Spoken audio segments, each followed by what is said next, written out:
So Doc talking about what everyone in the NBA is talking about, the officiating, how they've handled certain situations. And you heard him say there, the concern is that the instigators are the ones who are getting away scot-free. What do you think, Stephen A? Well, I think he has a legitimate point. When you consider what Claxton was doing with Joel Embiid before that transpired, when you consider what Sabonis was doing to Draymond before Draymond retaliated, I mean, those are definitely points to be considered. But I'm going to take it a step further. How about making sure as a league and as an officiating body, we exhaust all means and measures before we elect to eject anybody?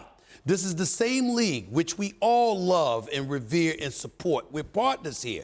This is the same league, however, that is united with all of us where we lament load management. Why? Because of player availability. You want to give the paying customer what they want to see. Well, how are you doing that when you're so quick to eject them? If somebody is throwing punches and stuff like that, of course that makes sense. If they get into a little tussle, let it go. You trying to tell me that James Harden deserved to be ejected? I don't think so. And so I think when you look at it from that perspective, there are plenty of cases where we've looked at the league, where we've looked at the officials, and we said we understand the technical foul. We understand that. But did you really have to throw them out the game?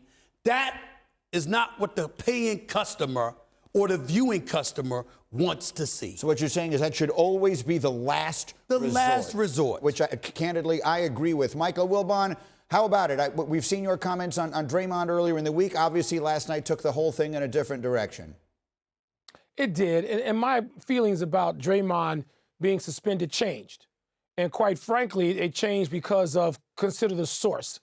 I mean, Joe Dumars is one of the important voices and viewpoints and has some of the most valid insights of anybody in this league over the past 35 years. And when Joe Dumars endorses this and puts his name on it, I'm thinking, wait a minute, Joe has something here. And I agree with Doc Rivers about instigation, right down the line. So when Stephen A. points out that, yes, but Doc Rivers is also the son of a police officer. And you're not going to tell me that he doesn't understand that the third offense or the fourth offense or the 10th offense is not more egregious and therefore more punishable than the first offense. I don't want to hear that. We're going to disagree there. And Doc Rivers, I've only been following since he was about 13 years old as we grew up in Chicago. We're just going to disagree on that. But I agree with him on so many of those other points. And I agree with Stephen A. You want it to be the last resort. But come on now. If people are kicking at each other, that's worthy of last resort. That is worthy of get out. Nobody's paying to see that. I'm not taking my son to see that. I'm not sitting there with him watching the games on television to see that. So no, there has to be a line drawn. And I think Joe Dumars he probably reluctantly did it, but he was on to something. What do you think, Jalen? I think the game clearly is physical and about your talent. But it's also about your mental capacity and how you behave when you are being challenged, when somebody is being the aggressor towards you, and how are you going to respond? Doc Rivers is right about what he said, but all of these situations are different. When Sabonis grabs Draymond's leg, that becomes a choice. And they relegate it to if somebody pushes you and then how you going to respond. Are you going to punch them back? When you punch them back, now you put yourself in position to get suspended. Draymond didn't deserve to get suspended. He deserved to get ejected.